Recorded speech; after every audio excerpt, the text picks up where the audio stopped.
Welcome, everyone, to another episode of the Niners Now podcast. I am accompanied by my co-host, Jess. How you doing, Jess? It's Friday. It is Friday, and we got football in 2 days. TGIF, 49ers, 2 days. Let's go. Let's go. So we're going to talk 49er football. We're going to talk a little bit about the game that we played against the Giants. We're going to ask Jess her experience at Levi's on Thursday Night Football. We're going to talk about the Cardinals, all of that right after this. San Francisco 49ers are going to kick ass and take names this season, and it all starts with head coach Kyle Shanahan.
All right, welcome back, everyone. It's Friday. The week is over. For those that worked all week, we made it to Friday. Tomorrow's a lot of college football. And then on Sunday, we'll take care of those little birds that are all flying high because they beat those sorry-ass Cowboys last Sunday. But before we get started, Jess, how you doing, girl, and how's your week? I'm doing well. TGIF. I'm ready to talk some 49ers football. Let's go. Let's go right to the point. So, the Niners took care of business on Thursday Night Football, played a short week, then hosted the New York Giants, and it kind of started a little bit fishy with Brock Purdy overthrowing some receivers, but then he got into his groove and never looked back. They were blitzing. I mean, I think out of the 39 dropbacks from Purdy, they blitzed like 34 times, which is crazy. But in those blitzes, he scored twice. We're going to get into Brock Purdy in a minute, but I want to just ask, how was your experience? I know you've been to Levi's before, but was your experience that night? I heard you were on the Jumbotron. Share with us, share with everyone the whole experience. Yeah, it was really cool. We got to sit in the gold mine section, which is a 49ers invite section only. And that was pretty cool. We were honored to do that. And it was for the podcast, our podcast, East Coast Red and Gold. And it was really cool to sit there. We were on our feet the whole game. We were loud the entire game. And then, just before the game started, one of the guys had come up to me to see if I wanted to do trivia on the field, and definitely out of my comfort zone, but I couldn't say no. So went out on the field. I went 2 for 3. I knew the answer to the second question, but I panicked and I said the wrong answer instead. But other than that, it was just a really cool experience. And then after the game, we got to go back on the field and just hang out and take pictures. And it was really cool. It was one thing that I'll remember for a very long time. Yeah, that's what I heard. I heard you guys had a lot of fun, which is great. What's up, Don? Welcome to the show. Sometimes, you get put on the spot and, you say the wrong answer and you know the right one, but it's kind of like you're nervous and the whole world's looking at you on a Thursday night.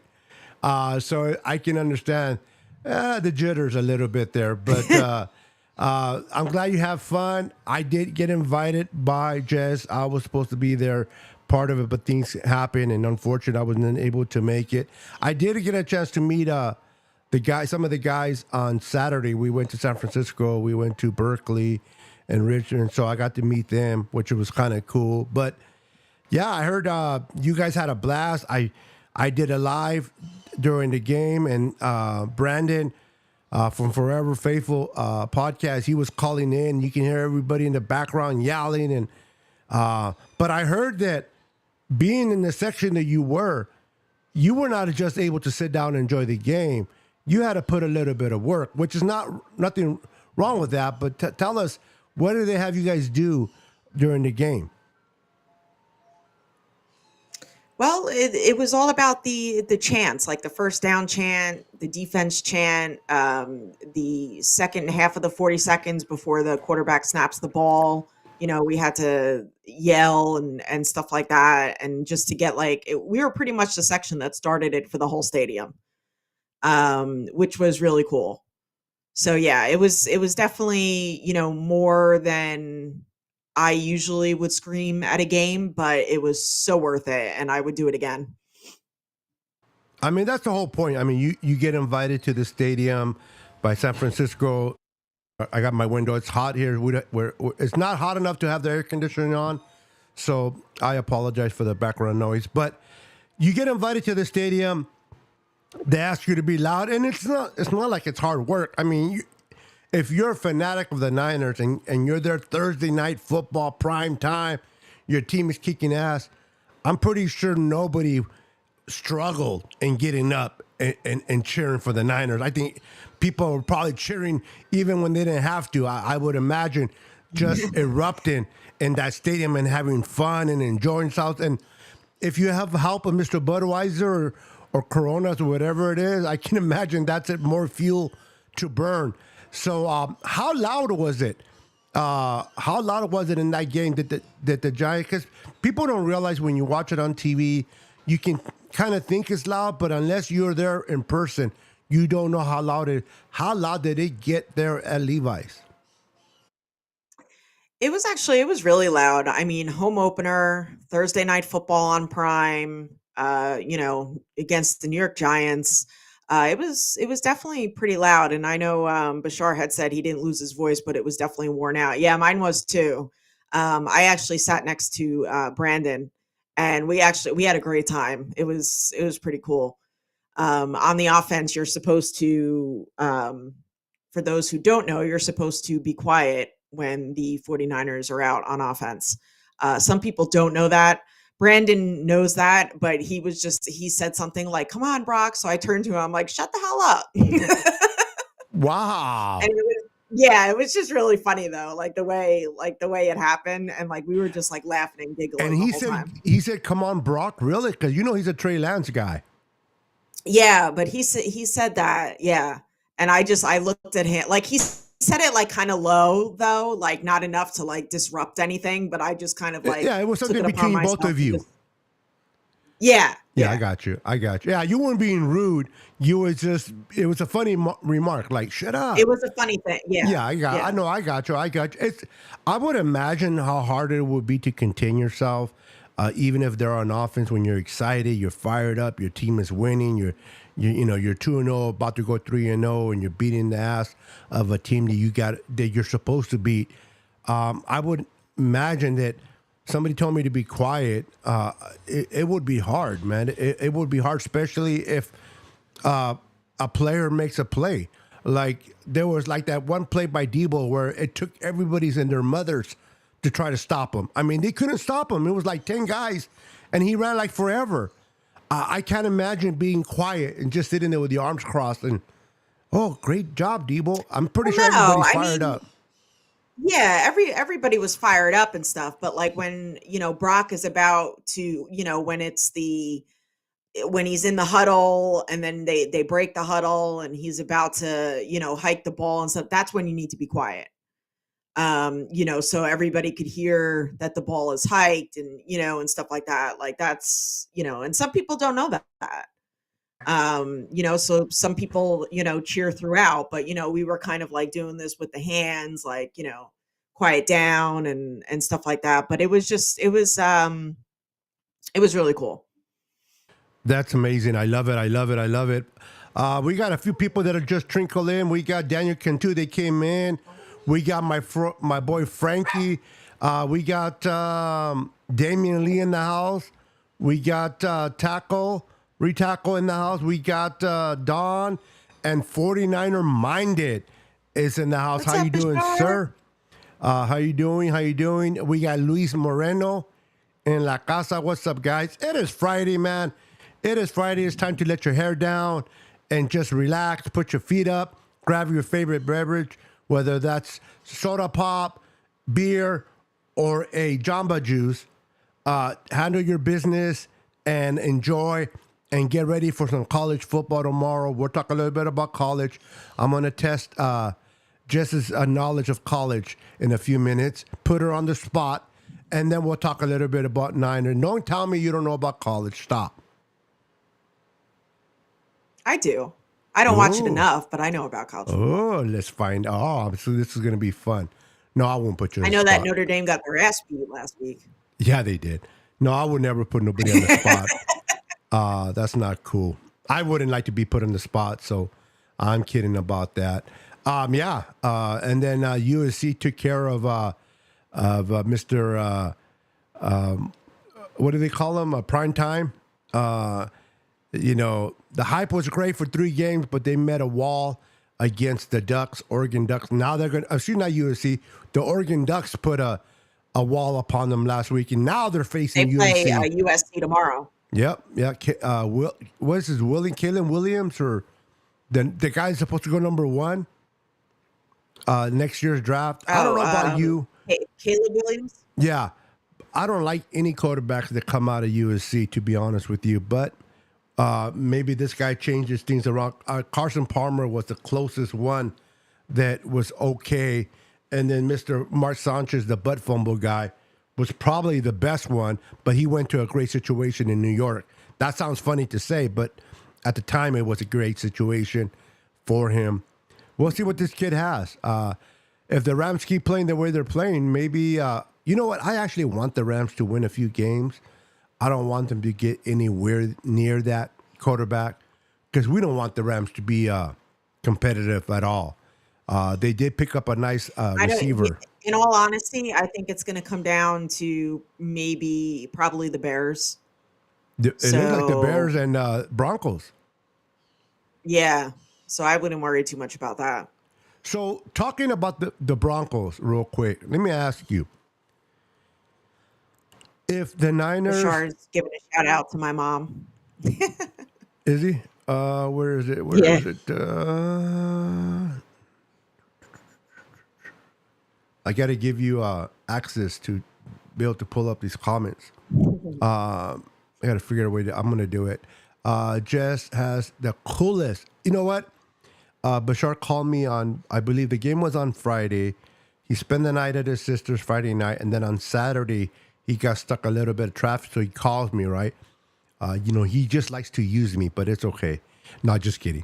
He calls me to talk, and I'm like, yeah, let's talk. We talked a little bit. Until he got a phone call from another better person than me. He hanged up on me, but, you know, who's paying attention to that? I'm not. And he told me that he was really tripping on your mom, but in a good way.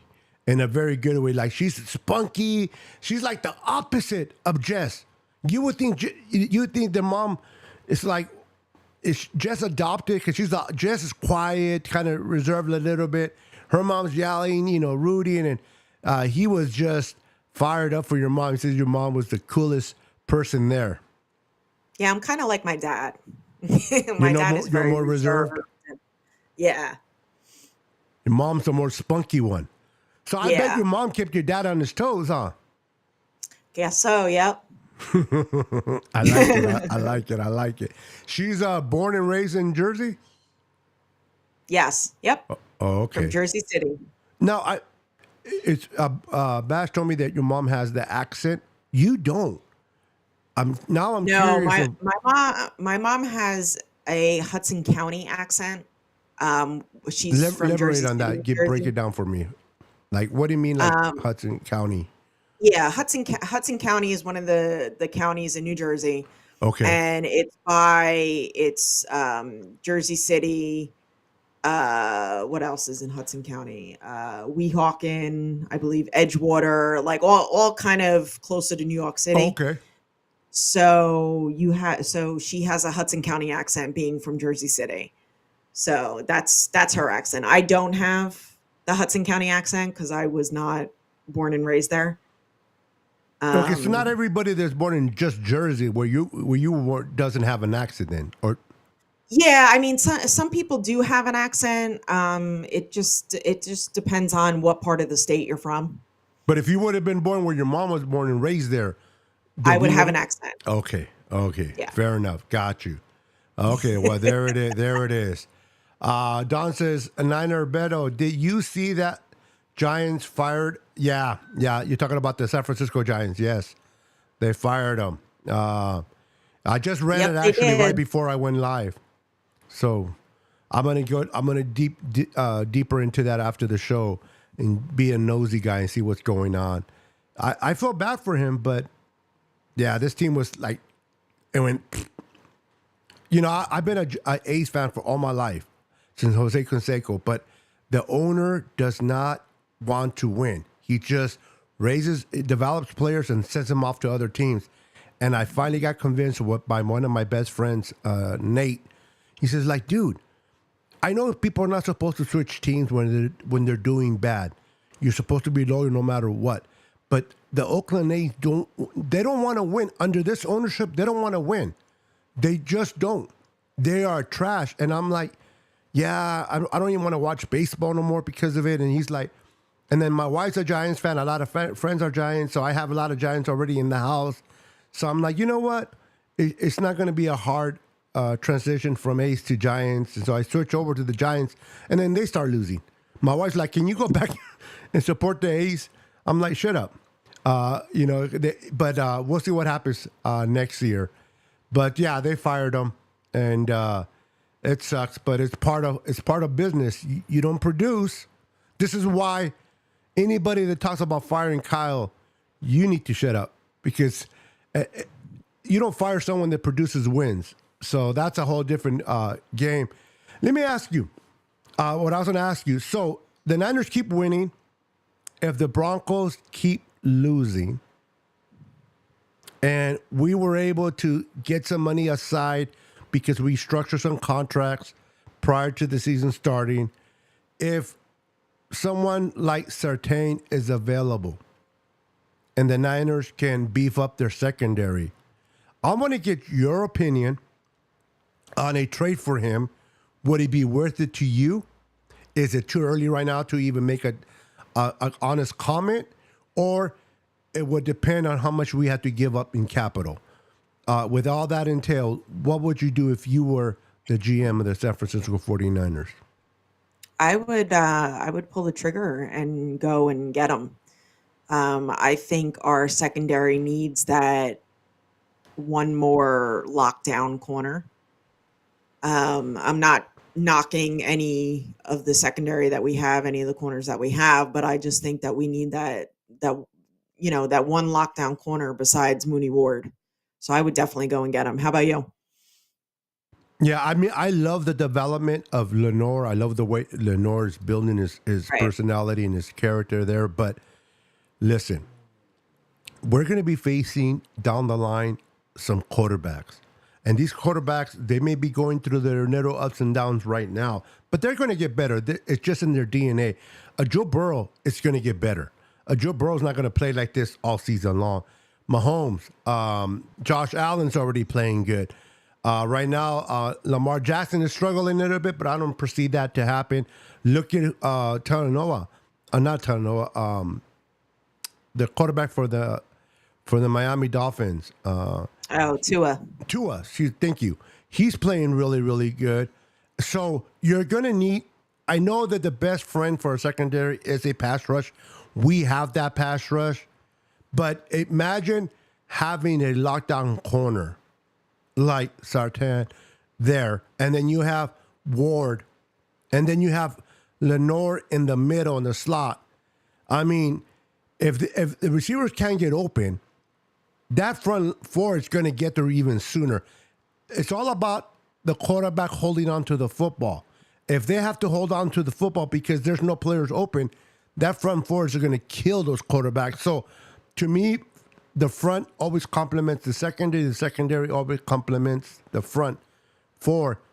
I think someone of the value of certain would be great. I would be willing to give a 1 and a 3 for him easily, or 1 or a 2. I mean, that's a great player that is not happy there in Denver. I also thought about this guy's not secondary, but if Brian Burns became available in Carolina, would you go after him? I absolutely would. I've been kind of banging the table for him for the past like year and a half, I'd say. I would definitely go after Brian Burns for sure. Yeah, I had a show late last night. I just decided to go on late, and man, I got a good outcome for going on so late. But I mentioned to the people in the chat, I'm like, should we go get Brian Burns? And Melissa, which I love her heart, Melissa Rebel, she's a darling, but she's like, Drake Jackson's enough. We don't need. And I'm like, I like Drake Jackson. I think he's a great player. I think he's going to be even better. But to me, and this is my opinion, you can never, ever have enough pass rushers at your service. And you can always rotate. Imagine having great pass rushers with fresh legs. I mean, that's a nightmare for quarterbacks to have available great pass rusher with fresh legs. And I would welcome a pass rusher, especially someone like Brian Burns. Imagine Brian Burns, Armstead, Hargrave, and Bosa, and then you sprinkle in Deadly. you sprinkle in Jackson, and he's playing good in 3 games. Not Buckner. Oh my God, Mister, I can't play for 3 years to now. What's his name? Javon Kinlaw. He's been playing good, and Yeah, I love that Chris Kasarik and Steve Wilkes added him as a 5th lineman. I don't know if you guys. I know it's hard to pay attention at the game because everything is going on, everything's happening so fast. But did you guys notice there that Kinlaw was in as a 5th lineman, and they sent 5 instead of 4? I thought that was great, and man, they successful doing that. I like that. I want to see more of that. Yeah, I'd like to see more of that too. Definitely makes a difference. Yeah, definitely. Luis Moreno says Jesse Perez 25 is the nation Fresno State. Okay, there. I love it when the chat's popping and the chat's talking to one another. I love it. Jimmy says smash that like button and subscribe. What's up, Jimmy? Yes, make sure to subscribe. Thank you, Jimmy. Appreciate that. Fernando Mine says Drake Jackson enough. I like him. I think he's going to be great. All right, bro. We'll see you in a minute. But you can never have enough pass rushers, and especially someone like Brian Burns that can bring that speed, that power. It's just, I would take you in a minute. And the reality is, Bryce Young needs receivers. He needs weapons around him. They can't expect him to be good with no weapons. And if I was Carolina, at some point I would have to make a decision. Do I sacrifice key players on defense in order to gain draft capital so that I can return and use and bring players to the offense and help out my young investment? And I think that's what they should do. And if that's the case, and Brian Burns becomes available, I will take him. Now, you said you've been pounding the table for him since last year. So let me ask you, once again, you're John Lynch. What are you willing to give up draft-wise to go and get him, to seal the deal? Make sure he comes to San Francisco, nowhere else. Ooh. I don't know, but I'm kind of one of those F them picks people. So I would just, the best we have, and just give it to them, and and let's go. Let's go get that 6 Lombardi. Yeah, Carolina would ask for a first, Yeah. and a two, and probably a play. You know, I would. I mean, if they asked for a play, I wouldn't mind sending Kinlaw their way for Brian Burns and to send them a first. In a sense, they'll be getting two number ones because they're getting Kinlaw and a number one. But Right. if the Niners, as long as that we knew nothing's certain, but if the Niners had a good vibe that Burns will re-sign with the Niners going forward, if I had to give up two number ones, one this year, one next year, I would do it. Especially for the opportunity to win a Super Bowl this year and next year. The windows is not that big. You got to take chances to do whatever it takes to get to a Super Bowl. As much as I hate the Rams, and as much as they sold out, and much as they're going to be paying for it, it paid off for them. They went and got Von Miller. They went and got this player, that player, and it paid off. They won a Super Bowl.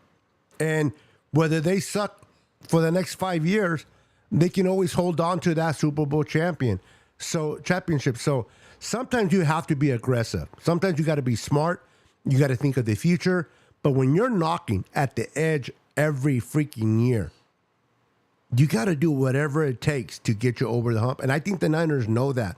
There's not a coincidence they had to restructure those contracts before the season started. They could have done that. If it was all for rolling over the money, they could have did that much later.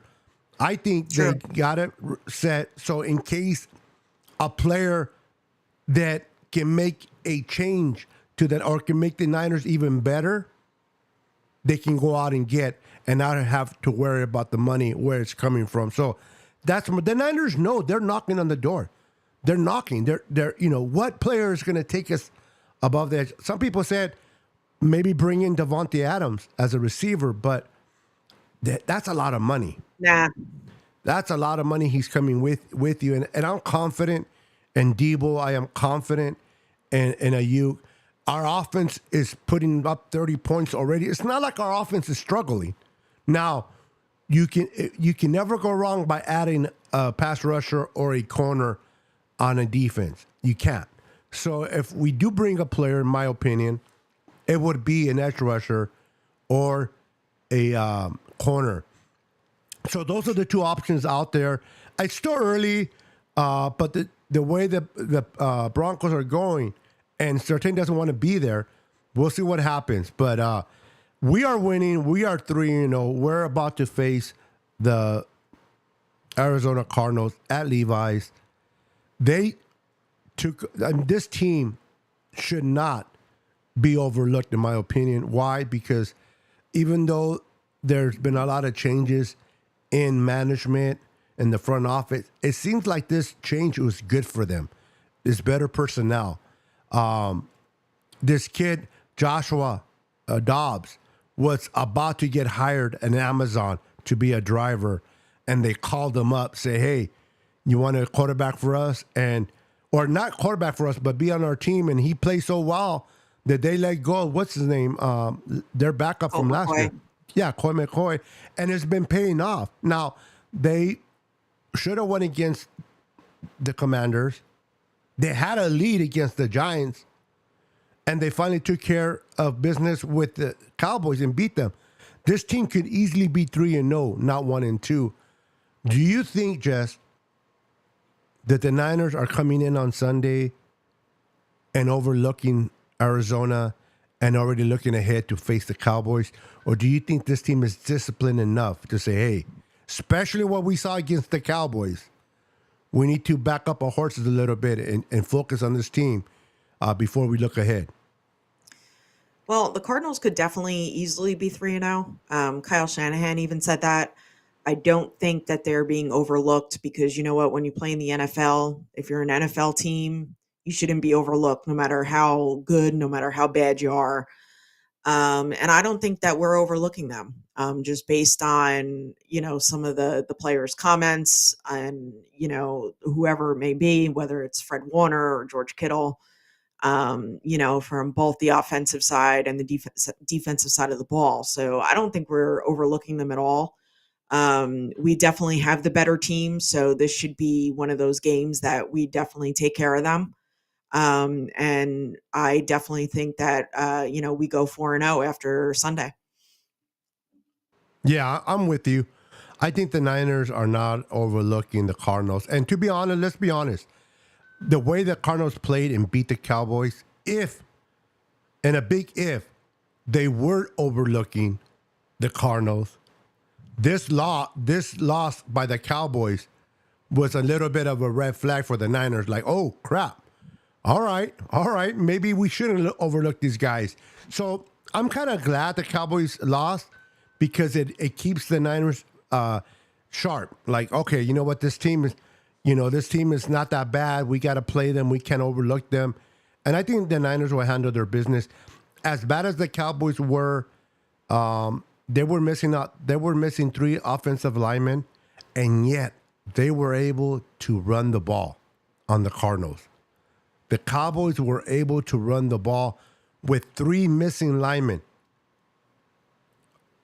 Debo might not play. It's game time decision for Debo. If Ayuk isn't really ready yet, I know we have Ronnie Bell, who's been playing great. We have Ray. I know they're not Debo, and I know they're not Ayuk, but we also have Snead, a veteran, a veteran that has played a lot of years. He's been doing good. Do you think that the Niners, if Debo and Brandon is not a go, should they rest them and just pound the ball, run the ball down their throats, and then do a little bit of play action with Ronnie Bell, with Ray? Because I think Juwan might not play either. He has a chin injury. Do you think the Niners can beat the Cardinals without those 3 players on the field? Well, here's the thing with the injuries. Juwan Jennings is doubtful. Debo Samuel's questionable. Ayuk is actually ready to go. Dre Greenlaw is questionable. Demetrius Flanagan-Fowles is questionable.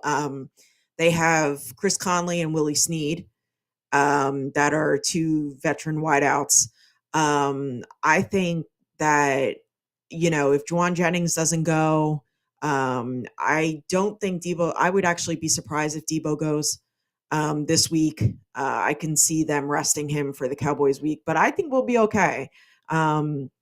Everybody has talked about our depth and how, we're pretty top heavy this year, but, not all our depth is going to be playing all at once. And we definitely do have, the whiteouts that are, that are coming in to play over our first stringers. So, we'll see what happens, but I would be surprised if Debo plays. Juwan Jennings is definitely not playing.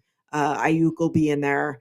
But should we run the ball? I think we'll run the ball a lot with Christian McCaffrey. Don't forget Elijah Mitchell hurt his knee yesterday. I think it was the last play of practice. So he's questionable as well. But I think it'll be a good mix on Sunday. But surprise, Elijah Mitchell's injured. Drink. My God, it's not surprising anymore. It's like, oh, okay. Next, I love Elijah Mitchell. I do. This guy has so much great potential. He's good, but it's like part of being able to produce is being on the field, and that's an issue it's a battle that he has a hard time facing, or winning, I should say. Hopefully he'll be okay. Hopefully he'll take care of that. Yeah, I'm excited for this game. I want to see how the Niners are going to contain Joshua Dobbs. They did pretty decent with Daniel Jones, and they were able to contain him. I would like to see what the Niners' game plan is against them. I want to see if the front 4 will be effective in getting the pressure home, or we'll make some adjustments and do what they did against the Giants, or against the Rams, where the front 4 wasn't enough, and he started to call some blitz packages together, and they were able to bring some pressure that way. So those are the things that I'll be looking for on Sunday. how does the front four do? How much pressure are they going to bring? Will they be able to do it on their own, or are we going to have to bring some blitzes? What blitzes are they going to bring? Who are they going to use in the blitz? All those are the things that intrigue me, and I want to see what formation they're in when they come out for the first time on defense. Those are the things that I'm looking forward. But I think the Niners will take care of the Cardinals while at home. I understand that the NFL has given the Niners a 14-point, or Vegas, I should say, has given the Niners a 14-point favorites, and a lot of people are like, that's a lot of points. They're disrespecting the Cardinals. By not giving those points to the Niners, they're disrespecting the Niners. The Niners are 3-0. They've been putting 30 points each game in 3 games. They're steaming ahead. They're rolling Brock Purdy, and we're going to get into Brock Purdy because that's something that, if you read in the title, can Brock Purdy win Kyle Shanahan a Super Bowl? And I want to transition into that because I am sick and tired. I believe Jess is sick and tired of hearing all the doubters. And I was listening to Larry Krueger earlier today and Jack. I was too. And Hammer. And somebody's name was mentioned quite a bit by Larry Krueger. And it's like, it has to come to a point where you just got to, if you don't want to admit that you're wrong, fine. Whatever.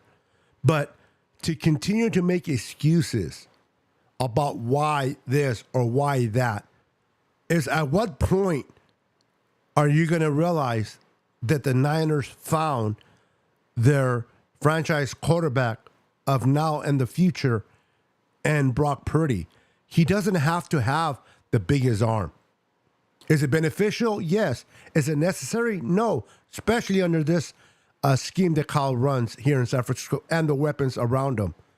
He doesn't have to be that prototype 6'4", 240-pound guy.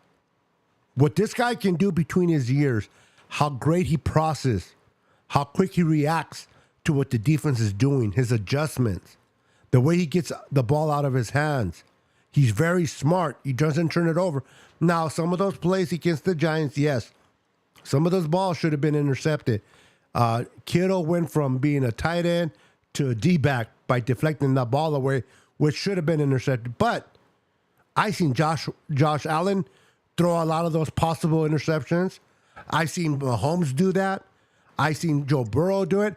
Every quarterback has those moments, but at the end of the day, he hasn't turned it over. 700 yards of passing. I forgot how many touchdowns already and 0 interceptions. At what point, Jess, do these Niner fans have to accept or should accept that this guy's the real deal? I mean, 11 games, hasn't lost one. I don't think that we'll ever see that. You know, it like I'm so sick of hearing about that he doesn't have the arm and stuff like that. You know, you don't see Josh Allen, you don't see Patrick Mahomes like always throwing it downfield and and stuff like that. I mean, they're working between the numbers as well. So the whole thing of that he doesn't have an arm and that he doesn't look like a Super Bowl winning quarterback, that's a good one too that I've seen. Um, you know, but is he going to win Kyle a Super Bowl? Yeah, I believe so. I believe that we have our franchise quarterback. I believe that he is the real deal. What's up, Jason? But I just, it's never going to end. There's always going to be something. Some people aren't going to admit that they're wrong. And you're right. To this day, it's like, oh, well, Brock Purdy this, but, and like Larry Krueger said, like, but what? Like, it's just, it's crazy to me. And, I'm kind of sick of hearing it. Just support him, support the team. Like we're 3-0 and people are still complaining. I just don't get it. Yeah, I'm with you. It's like, okay, he comes in last year. He's an unknown 7th round pick. A lot of people have their reserves. They're like, okay, who's this guy? what can he do, right? He starts playing good against Miami. He does good against the Bucks. People are still kind of like, I don't know, though. I don't know. And that's completely fine. Then he continues to win. Then he goes and plays in the playoffs, wins his first playoff game ever against Seattle and the Cowboys. Could have won against the Eagles, but neither here or there if he didn't get hurt. Then people were doubting him in the offseason.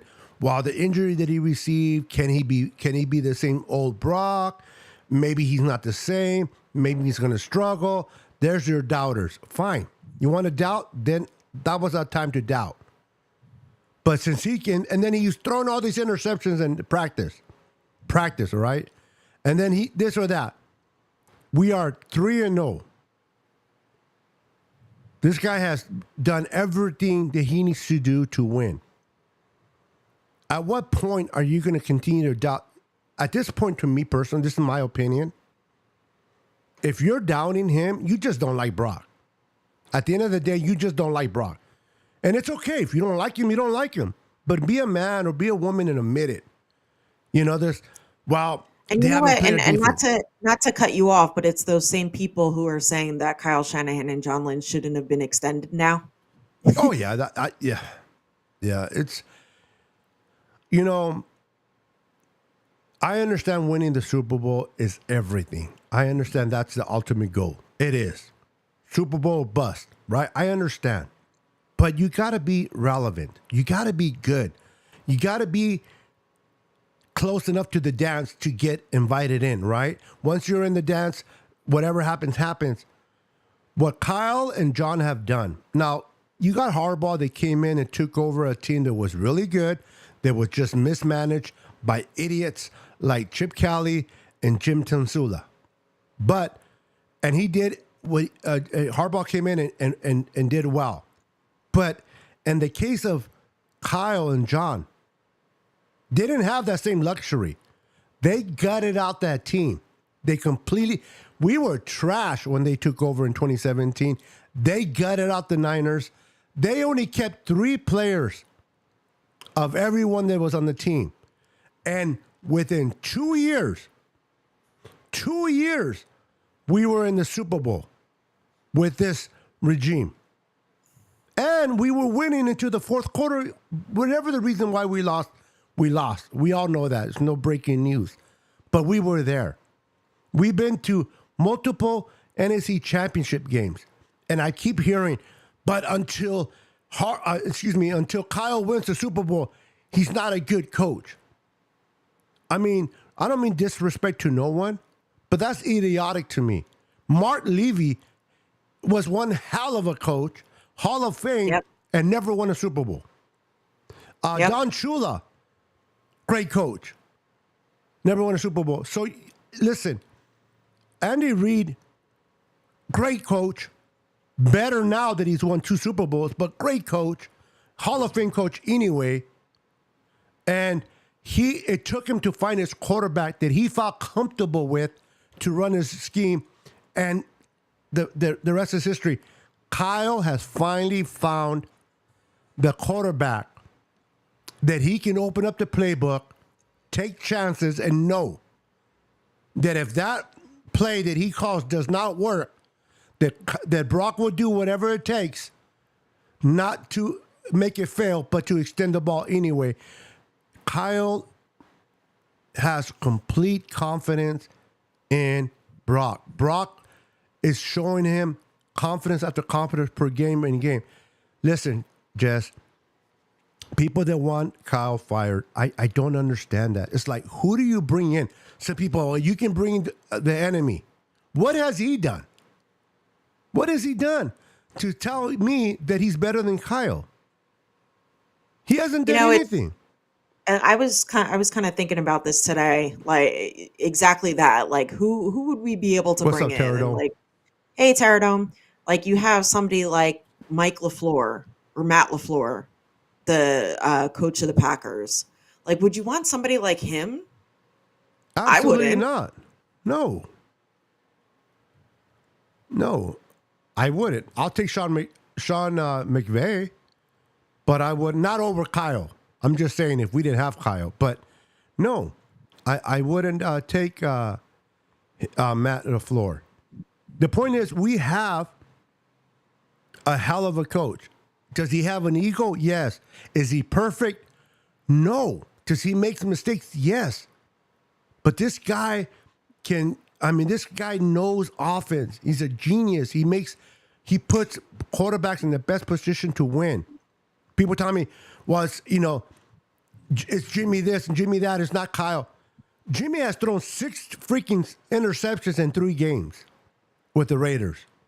It's starting to show that Josh McDaniel is not Kyle Shanahan with the Raiders. And he has Devontae Adams over there. So I don't want to hear about Kyle this or Kyle that. Kyle isn't perfect, but he's... Right, and you know what? And you know how many he teams knows would take that. him if we fired him? He knows that too, because in his press conference when they were asking him about the contract extension, he said, he was like, you know what, like we try to do the right thing. It may not always be the right thing. I mean, he like no team is perfect, no coach is perfect, no player is perfect. Only the people that think they're perfect behind the keyboard are perfect in their own mind. Nobody's perfect, Jess. Listen, I'm sick and tired of hearing about the Solomon Thomas pick. The Niners should have taken Patrick Mahomes. Nobody knew about Patrick Mahomes until he went to Andy Reid, and Andy Reid worked with him and made who Patrick Mahomes is today. Now, if there was a quarterback they should have looked at was Deshaun Watson, who had won back-to-back championships in Clemson. Okay, look at the Bears. They were looking for, now they're just idiots, but they were looking for a quarterback, and they still got Mitch Trubisky. And they were trying to hide him. Anyway, that's the Bears for you. The Niners wanted to build from the defense up. Okay, yes, they should have got a quarterback in the beginning, but this roster is stacked. We made it to the Super Bowl with freaking Jimmy G. And yes, Jimmy overthrew Sanders. But prior to that, the defense gave up that 50 bomb to Tyreek Hill. There shouldn't even been that completion because Bosa should have been called holding on Bosa on that particular play that wasn't called. I don't want to hear about Kyle's not good enough. Kyle can't get over the hump. Kyle hasn't had a quarterback that he likes. He finally found that in Brock. I see Brock make a mistake, and Kyle doesn't even hesitate to call him and have him throw the ball again. There's confidence there. People don't realize how important it is to have confidence between the coach and the quarterback. If the coach doesn't trust you, it's not going to work. It's just not going to work. And we have CMC around him. We have George Kittle. We have Debo, Ayuk. Now Ronnie Bell's coming into play. Jawan Jennings, Juice. There's so many weapons around him. And then I keep hearing, wow, what happens if we're down by 14 or 17 and the Niners need to air out the ball? He can't throw deep. We don't know that yet. We haven't faced that. Now it's true. Brock hasn't faced adversity to an extent. I would like to see him face it. But I think he faced a little bit against Dallas. Wasn't he behind Dallas? Didn't they fall behind Dallas for a minute? And they had to kind of go the length of the field so so CMC can run it in for a touchdown to take the lead? But Brock. Who says, first of all, and like if we're behind, like who says that he has to like chuck it downfield? Like who says that we all have to like panic? You know what I mean? And randomly like just start throwing the ball down the field instead of playing 49er football. Exactly. It's those that live in the illusion of the Josh Allen's deep balls. Now, what I would have liked for Brock to be taller and have a strong arm, of course, who wouldn't? Okay, but if you ask me, all I'm getting is a strong arm and a big body, but I'm not getting everything that Brock can do between his ears. Then I'll take Brock 10 times over. What he can do, what he processes, the way he gets rid of the ball. The way that he reads The, defenses just the way that he prepares. and the way he prepared. Yeah, I love what Larry Kruger said. He says he came out late for their interview, and he came out about 4:30, and it's like, what is this guy doing? Is he out there playing games, whatever? He was in meetings, and I love the way Larry Kruger said, if the guy's trying to find a way to beat the Cardinals, I'll wait until 5:30 for him to come out. Because I know he's not out there just talking to his friends or the coworker. He's actually trying to do and take everything he can to win that game. And that he's the complete opposite of Mr. Signed this contract, Kyler Murray, because they don't trust him to read his book. You don't got that issue with Brock. Brock wants to play, and that, you know what I see in Brock. And again, people right away that like to when I bring comparisons. Are you saying he's Joe Montana? No. But one thing I love about Joe Montana, and I think Larry brought it earlier as well, or maybe it was Jack, said about the fire. Joe was really calm, cool and collective, really reserved. But when he played the game, it's like he became this different person. He was fired up. He was, out there doing his thing. And I see that a lot of that emotion in Brock. Brock is calm, cool, but he's competitive. He's out there when he plays. He's out there, raising his hands up in the air, bending halfway back after each touchdown. This guy is competitive. He has a fire in his belly. Tom Brady. I mean, the comparisons to this guy. They mentioned Tom Brady. They mentioned Joe Montana. People have mentioned Drew Brees. I'm not saying he's going to be any one of those, but that's a nice comp. I mean, let's be honest. If I'm a player and somebody you remind me of this, or you have these tangibles, and they mention players like that, that's a freaking wow. That's awesome. And that's what they're saying about Brock. I think Brock can win multiple championships with this team. Now, people say all the time, well, if you put Brock on this team, or if you put Brock on that team, and you know what I say, Jess? That's not reality. He's not on that team. He's not on that team. He's on this team with the weapons around him, with the coach that can utilize his skill set and use it for his advantage to win games. This is reality. Stop living on a fake reality world of, well, if you put him there. He's not there. He's not with the Buffalo Bills. He's not with the Patriots. He's with the 49ers, and he's winning games with us. He's winning games. So those that don't want to accept Brock Purdy, that is your loss. You're the one that's missing out on enjoyment. This kid is rocking it. This guy's the real deal. Is he going to face adversity? Yes. Is he going to throw interception? Yes. Is he going to not lose the game? No. He'll have his share of losses. But I think this kid will continue to learn and get better with each and every game. By the time we hit December, Jess, remember that I said this, and I know you know this because you watch Brock too. Brock is going to be even 10 times better than he is today in December going into the playoffs. He's going to be better than he was going to the playoffs last year because this kid gets better each and every week. No, you know what? I definitely agree. And he's definitely going to throw interceptions. And the thing about Brock is that I know that he'll come back, next series, and he'll correct that mistake. Larry was also talking about a story. And this is what Steve-O said is correct. All the great quarterbacks didn't have strong arm, but a strong mind. I love that quote. And I would take that 100%. And Brock definitely has a strong mind and his just competitive side. And Larry was saying that he was talking to Brandon Allen, and, he didn't know much about him. So he asked him what he does outside of football. And Brandon Allen said, I like to golf, and, and Larry asked if he's ever, brought Brock to golf. And, he said no. So when Brock came in for the press conference, Larry asked him, I was talking to Brandon Allen, and he said that, he golfs. Like, did you ever go with him? And, he said that his dad golfs a lot. And like when he went with his dad, he would just fish in the ponds. But Brock is so competitive that he's like, you know what? I'll golf with Brock. I'll golf with Brandon, and I'm going to beat him. That's the competitiveness. And he don't Yeah. even golf. And Brandon's calling himself the best golfer on the team. And Brock's like, I'll do whatever it takes just to beat you, to show you that I can do it. And that's the competitiveness in this young man. That's what you want. You want the fire. You want that zeal in your quarterback. This is why the players love him. Now, I'm not going to do no comparisons to Trey Lance. He's gone. That's history. That's water under the bridge. You think what you want.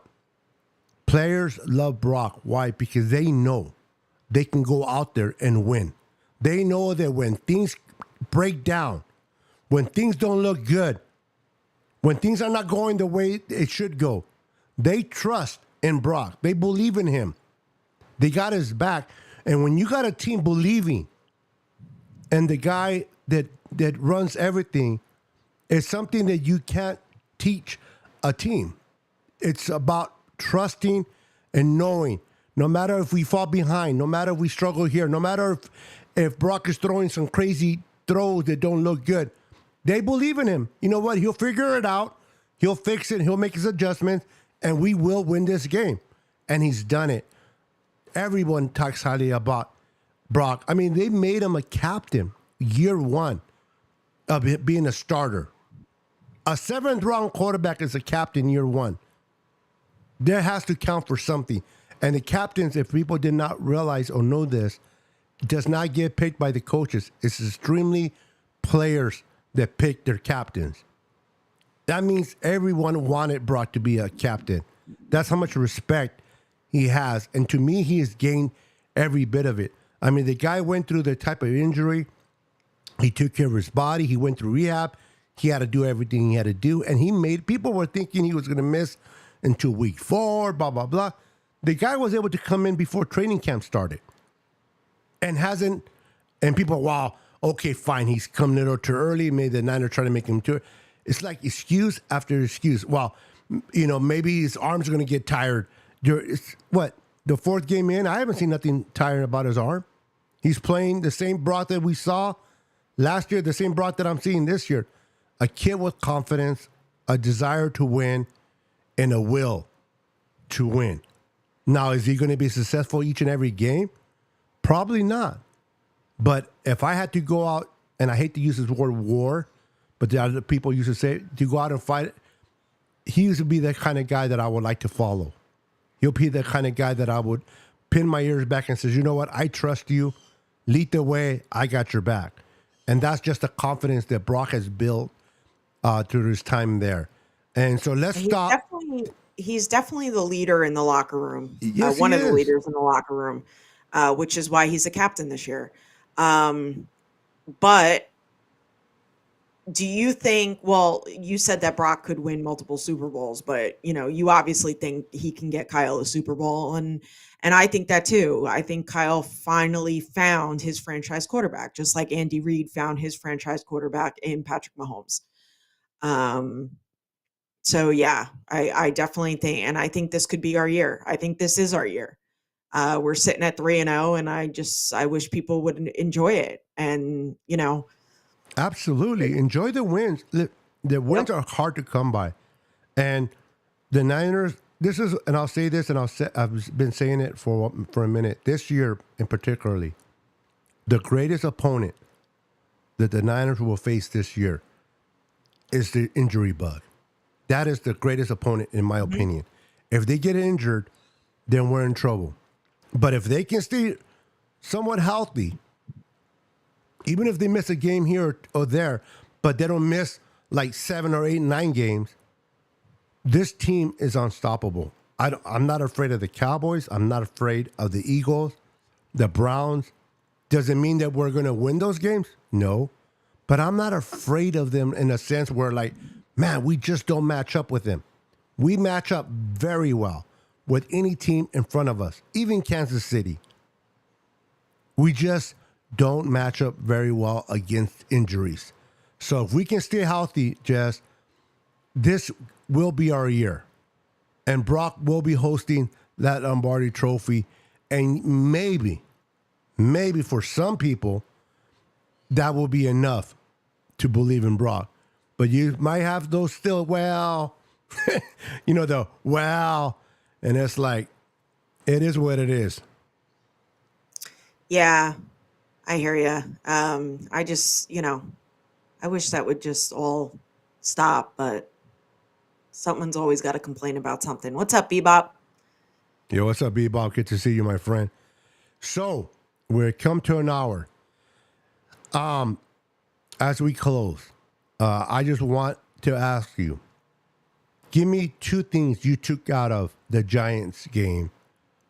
Two plays or whatever it is that you took out personally from the Giants game. Maybe your experience there or a player doing something. What did you take out of that game? If you can, I know there's a lot of things, but can you give us two things that really impressed you, whether it's on the field with the players or maybe with you off the field there with the guys? What impressed you or what left an imprint in your heart in that night? Well, it was definitely my experience at the game. What I had said in the beginning, for sure. But I'll give you, an additional. I think the defensive line was awesome. I believe they only held the run game to 29 yards, I believe. Um, and just Brock Purdy, how he started off a little slow, and then he just, as the game went along, he was okay. How about you? Yeah, I love the fact that when a player like Brandon Ayuk cannot play because of injury, how everyone rallies behind a player like that and gives it their all. Debo stepped up. Debo put the weight on his shoulders. The way he was playing. CMC, the way he was running. Brock, the way he was throwing. The defense. Whenever a key player is out, everyone rallies and says, okay, we're going to step in and fill in that gap. And that's one of the greatest things that I took that night from that. And also defensively, Fred Warner, man, that I just can't get enough of Fred Warner, the way he's playing. Greenlaw playing like a madman out there. Our linebackers are amazing. I love our linebackers. And I just want to give credit where credit is due. Burks had one hell of a game as a third linebacker. He had one hell of a game. So kudos to him. The Niners are looking great. As long as we can stay healthy, we'll be fine. I don't know if you'd like to do predictions. If you don't, that's fine. But if you do, give me a prediction for the Niners and Cardinals game come Sunday.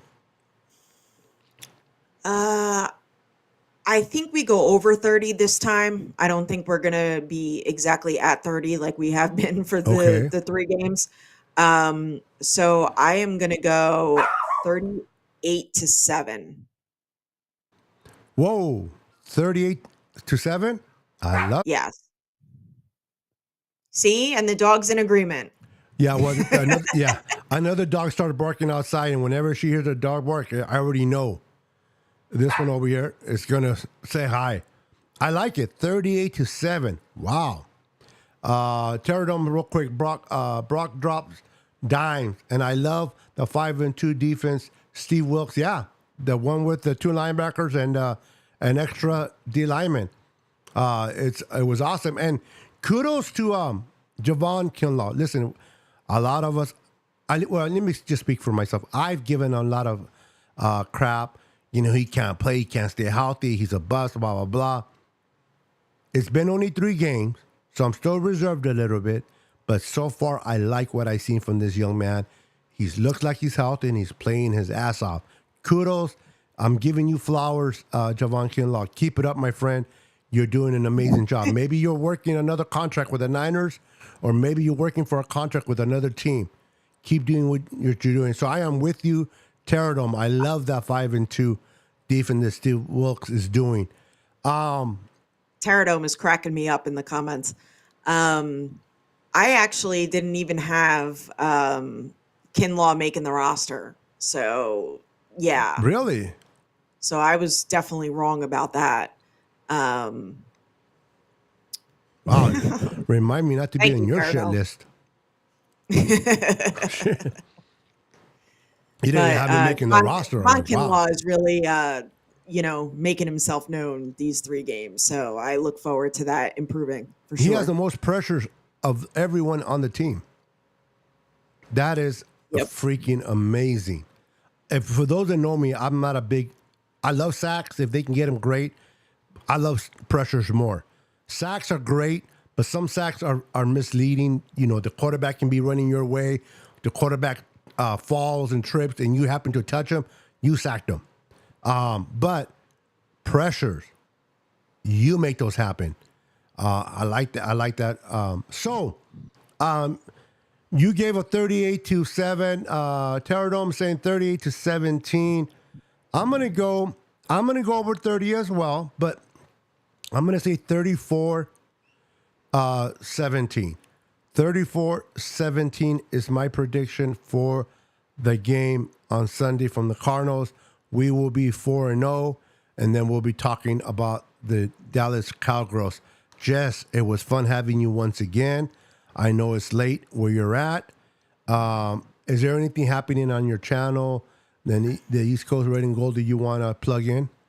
Well, I'm currently working on something right now. Hey, Tanisha. Just what's going on, Tanisha? There's going back and forth about time and stuff like that. So we're definitely going to be probably having a special guest on Wednesday, 5 p.m. Pacific, 8 p.m. Eastern. So join us. It's the East Coast Red and Gold podcast. Ooh, special guest. You got me intrigued. Now I can't wait. Quite the fiery guest, and I'm a huge fan as well. And it's going to be awesome if we could just get the timing down. I like it. Dina Harvey has just stepped in. What's up, Dina? Welcome. You're coming in. We're going out, but we love you anyway. Thank you for popping in. Thank you for being part of the Niners Sickness podcast. Yeah, thank you. It's a habit. Bad habit. Of the Niners Now podcast. I am doing way too many shows. But real quick, for my podcast, on Tuesdays, me and my boy Pete get together and talk football. I love my time with Pete. Pete's a great guy.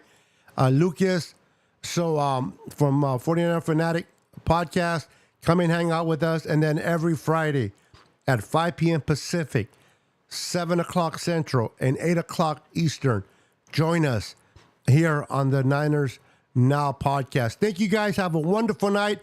Enjoy your weekend. Enjoy college football. And enjoy the game on Sunday. Until then, go Niners. We out here. Peace. 10, 9, 8, 7, 6, 5, 4, 3, 2, 1, 0.